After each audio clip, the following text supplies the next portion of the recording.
Assalamualaikum warahmatullahi wabarakatuh. Sugeng enjing para putra ingkang kula hormati lan kula tresnani, ingkang tiyang sepah ingkang kula hormati. Sumangga ing enjang punika kita saderengipun awiti pembelajaran ing enjang punika. Sumangga kita maos rumiyin pembukaan kangge pembelajaran enjang punika kanthi waosan basmalah. Bismillahirrahmanirrahim. Mugi-mugi kanthi waosan basmalah kala wau saged nambah semangat lan motivasi dumateng para siswa. Bismillahirrahmanirrahim. Kepanggih malih kalih Ustadz Adi wonten ing piwulangan basa Jawa kelas gangsal. Semoga para siswa bisa memperhatikan atau bisa ningali video pembelajaran saking Ustadz Adi menika. Piwulangan bahasa Jawa kelas gangsal oleh Us Adi.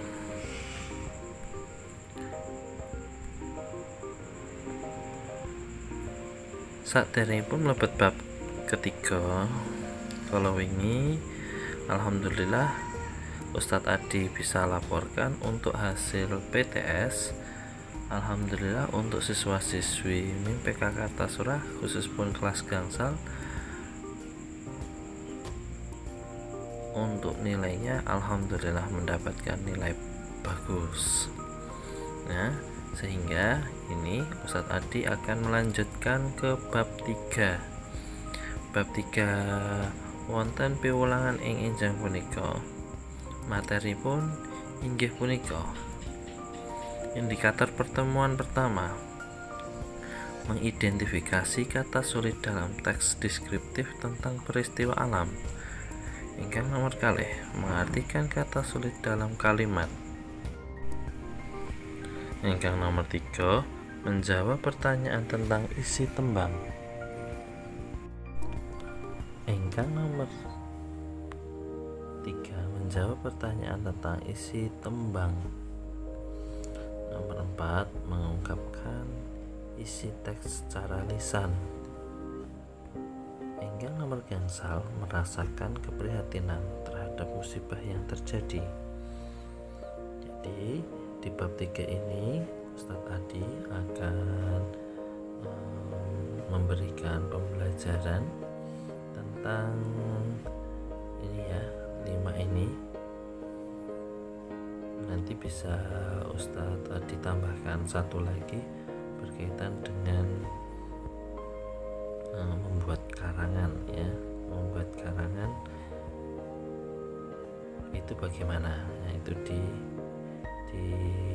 poin ke-6 ya. Oke, kita lanjut.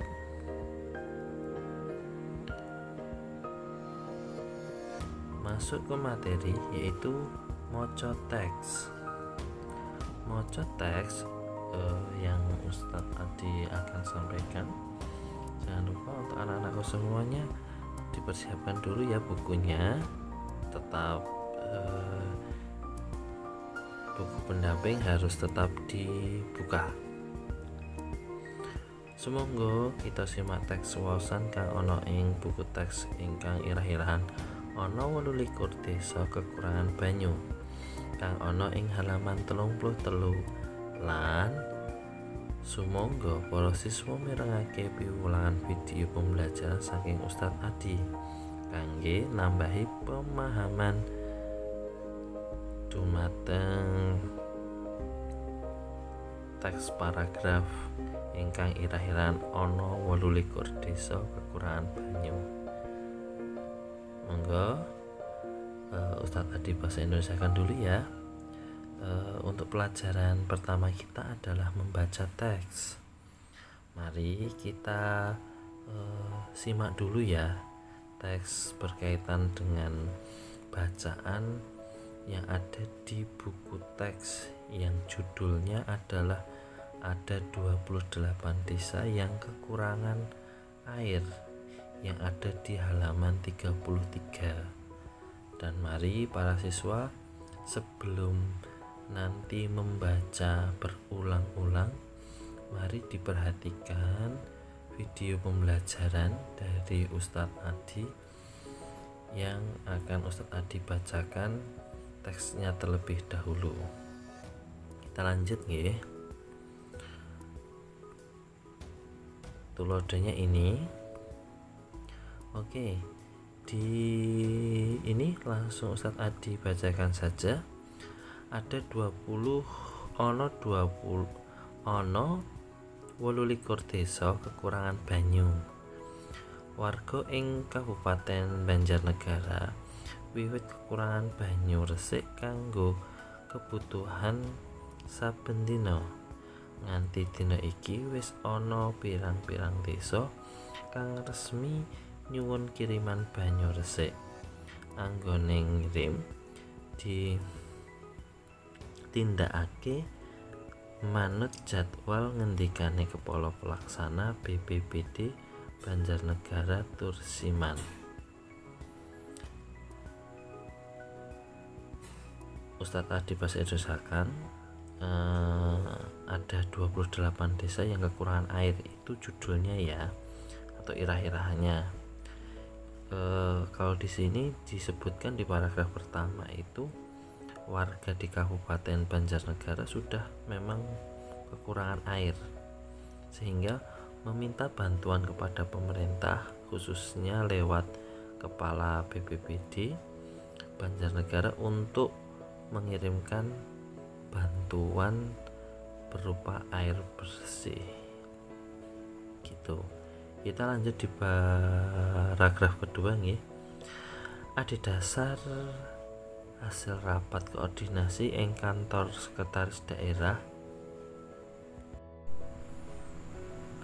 ndek tanggal 15 September dilaporake ana 28 desa kang kekurangan banyu resik. Senajan mengkono, kanggo nangani bencana kekurangan banyu iki dibedakake karo kahanan mangsa ketiga. Ustadz Adi sedikit jelaskan ya. Jadi di paragraf kedua ini sudah ada koordinasi antara daerah, khususnya daerah tadi apa? Oke, Kabupaten Banjarnegara itu sudah mendata, oh ternyata ada 28 desa yang kekurangan air bersih. Maka dari untuk menangani permasalahan itu di musim ketiga pemerintah sudah mengeluarkan bantuan berupa pengiriman banyu atau air ya. Oke, kita lanjut ke bab 3. Bencana kekurangan banyu resik iku nalika warga wis ora bisa oleh banyu resik utawa kangelan oleh banyu resik. Nganti dina Rebo wingi warga ing desa Panarusan Wetan, Kecamatan Susukan lan Desa Kebutuh Jurang Pangedongan wis oleh kiriman banyu resik. Nah, Ustadz Adi Basa Edosakan di alinea ketiga ini alhamdulillah sudah ada solusi yang didapat oleh warga Banjarnegara, salah satunya di 2 desa ya, sehingga alhamdulillah sudah mendapatkan bantuan. Kita lanjut di alinea keempat. Sadurunge warga desa Duren uga oleh kiriman banyu resik.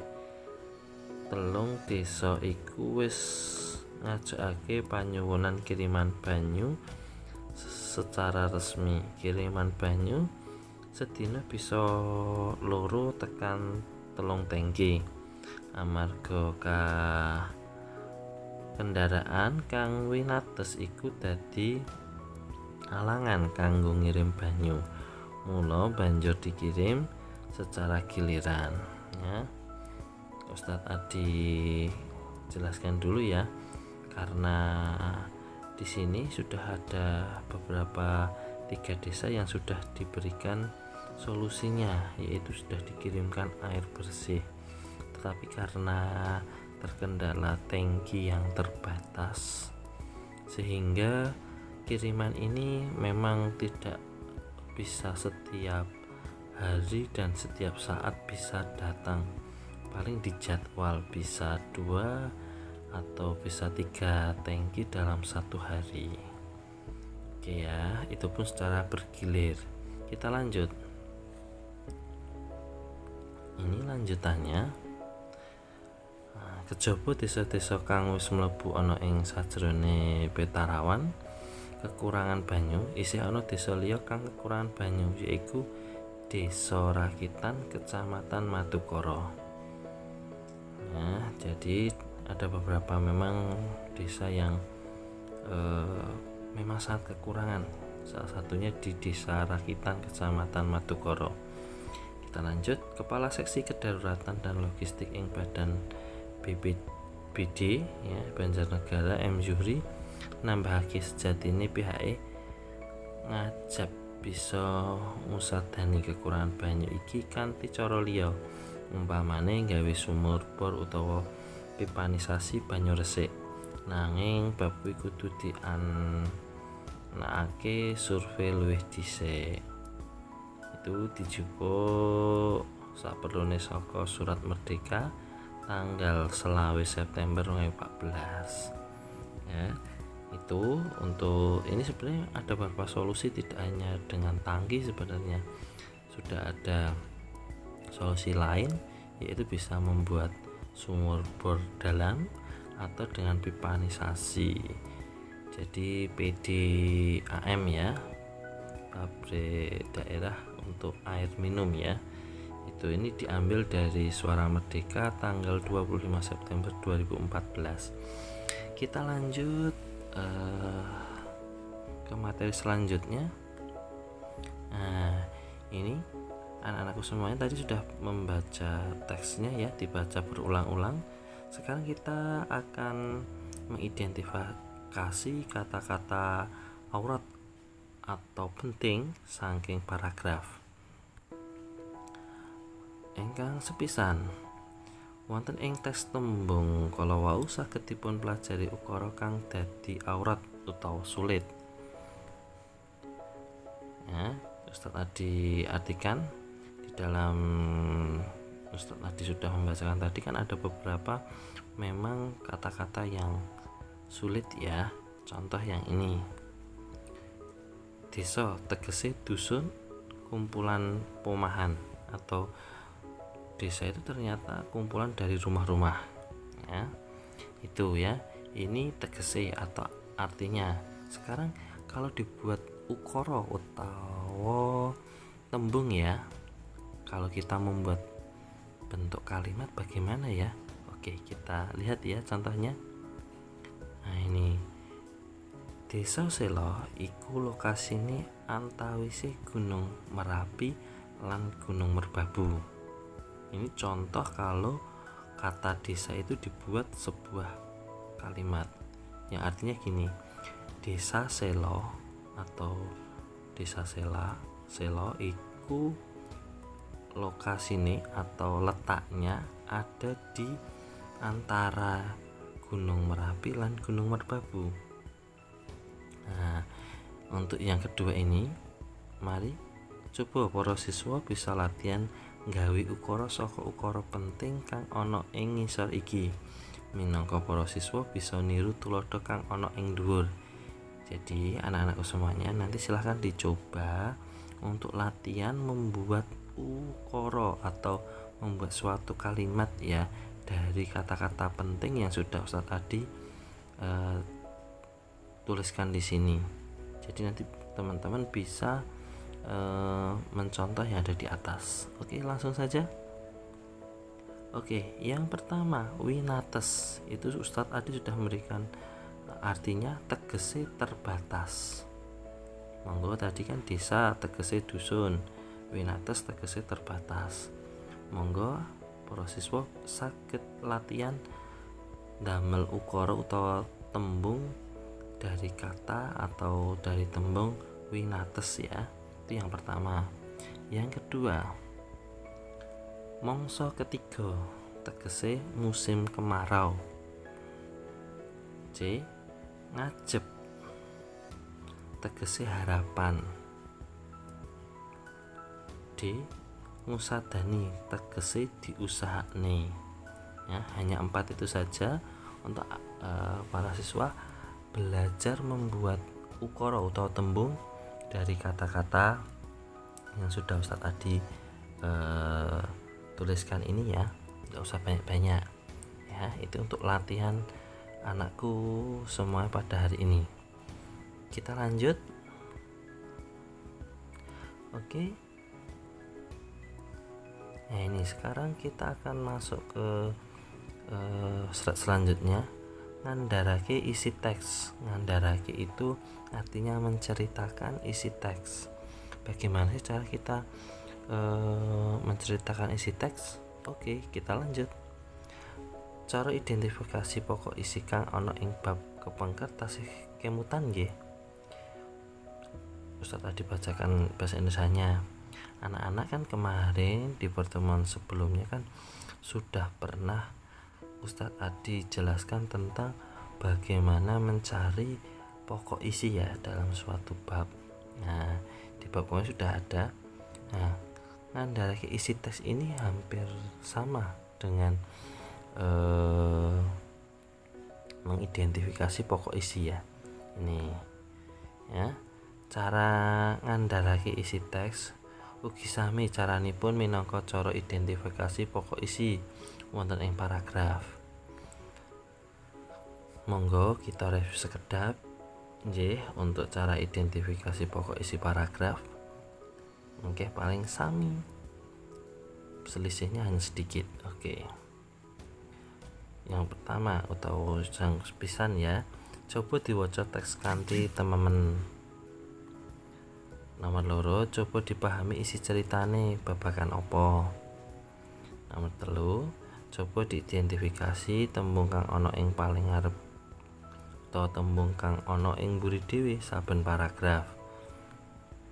Nomor 4, tembung kang sakwise biasane isine penjelasan sangka tembung kang paling awal lan tembung kang terakhir iku klebu tembung penutup sadurunge pindah pembahasan dumateng paragraf sak panunggalane.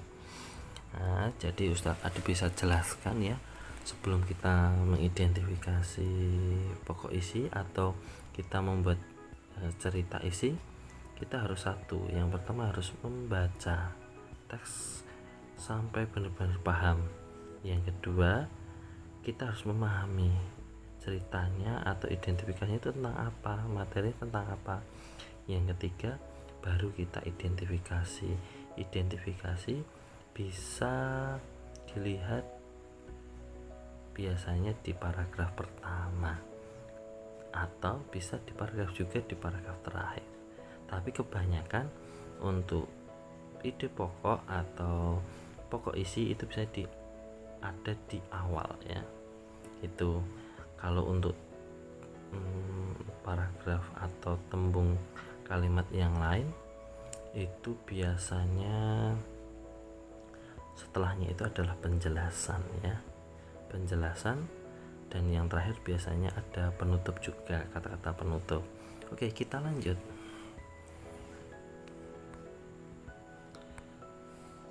Oke, bagaimana sih kita harus menceritakan isi teks?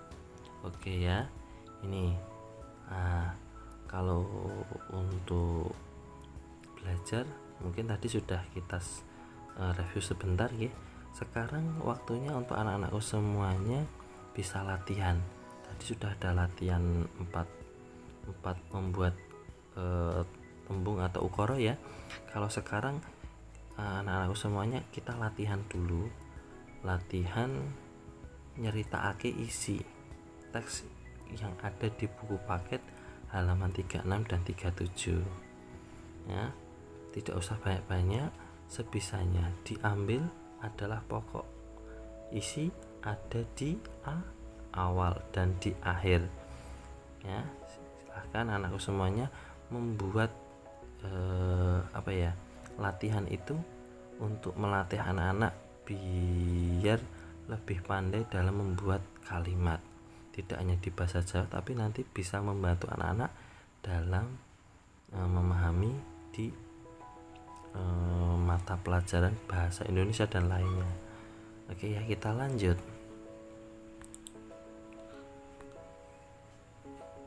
Oke, ini yang selanjutnya ada cara nulis karangan, atau kita kalau Ustadz Adi pahamkan seperti kalau bagaimana kita membuat suatu karangan ya.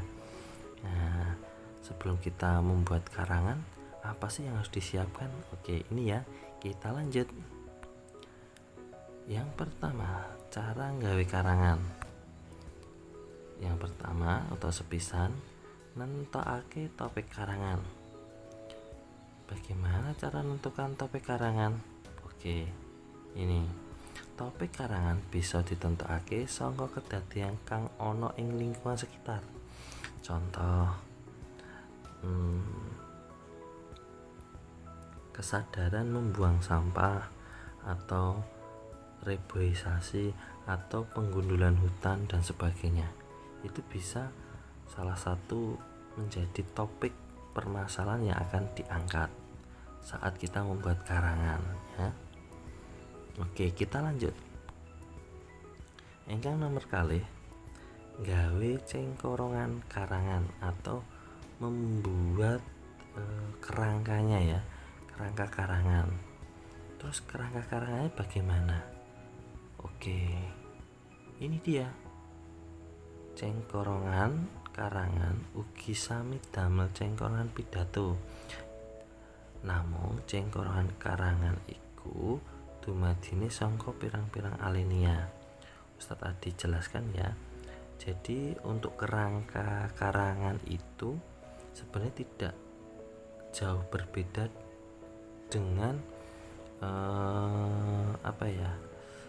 kerangka yang ada di pidato yang sudah kita pelajari di pertemuan sebelumnya. Tetapi kalau di kerangka karangan yang akan kita pelajari ini, itu bentuknya tidak per paragraf tetapi per alinea. Nah, per alinea itu ada temanya, atau di tiap kalimat itu ada pembahasan yang mau dibahas itu apa ya. Nanti kita lihat ya contohnya. Kita pelajari dulu ini ya, materinya dulu. Oke, kita lanjut. Yang ketiga, setelah kita gawe kerangka atau cengkorongan karangan, sekarang ya, ini ada yang pertama, kita harus menentukan topik dulu ya. Contoh, ini ada mongso rendeng. Alinea pertama itu nanti bisa berisi wis wiwit mongso rendeng. Berarti nanti anak bisa menceritakan, oh ternyata ini sudah menceritakan, oh sudah masuk ke musim penghujan ya. Mongso rendeng itu artinya ada musim penghujan. B, poro among tani atini bunga. Oh berarti nanti isinya adalah bagaimana kita menceritakan para petani itu bersenang ya, senang karena sudah ada air untuk mengairi sawahnya. C, tanduran wis podok katon ijo. Jadi di masa penghujan itu ternyata air itu menumbuhkan sehingga sawah itu kelihatan hijau ya. Itu di alinea pertama. Kemudian di alinea kedua ini ada contohnya juga, among tani podo garap sawai harus runtut ya. Jadi nanti di alinea pertama tadi menjelaskan apa, alinea kedua juga harus menjelaskan tentang apa, harus urut ya. Sawah wiwit dikebaki banyu. Nah tadi kan di pertama kan bagaimana petani senang, kemudian para among tani hatinya gembira, kemudian para petani itu nggarap sawah, kemudian sawah wiwit dikebaki banyu, sawah terisi air, kemudian among tani nyepakake bibit lan pupuk. Jadi di sini runtut. Oh berarti setelah Pak Tani itu dapat air, kemudian menyiapkan bibit dan pupuknya, sawah diroto supaya bisa ditanami atau dibajak, kalau bahasa Indonesianya ya itu di alinea kedua, menceritakan tentang itu ya. Kemudian di alinea ketiga, Pak Tani akhirnya ngatur irigasi. Berarti Pak Taninya sudah ngatur irigasi. B, poro among tani nyebar wineh, berarti winehnya sudah ditanam. Kemudian C, setelah ditanam pupuk lan ubur rampiliane wis dicepakne. Apa yang disiapkan? Ya pupuknya atau apa dan sebagainya ya. D, ngopeni sawah supaya bisa panen kanthi becik, biar kalau digarap dengan baik insya Allah hasil juga baik. Oke, cukup sekian dari Ustadz Adi dulu ya untuk materi hari ini. Nanti kita lanjutkan untuk bagaimana cara kita membuat karangan di pertemuan selanjutnya. Cekap semanten piwulangan saking Ustadz Adi ing enjang punika. Sumangga kita akhiri pertemuan ing enjang punika kanthi waosan hamdalah. Alhamdulillahirabbil alamin. Mugi-mugi pembelajaran ing enjang punika saged bermanfaat bagi sedayanipun. Sekian akhirul kalam. Wassalamualaikum warahmatullahi wabarakatuh. Nuwun.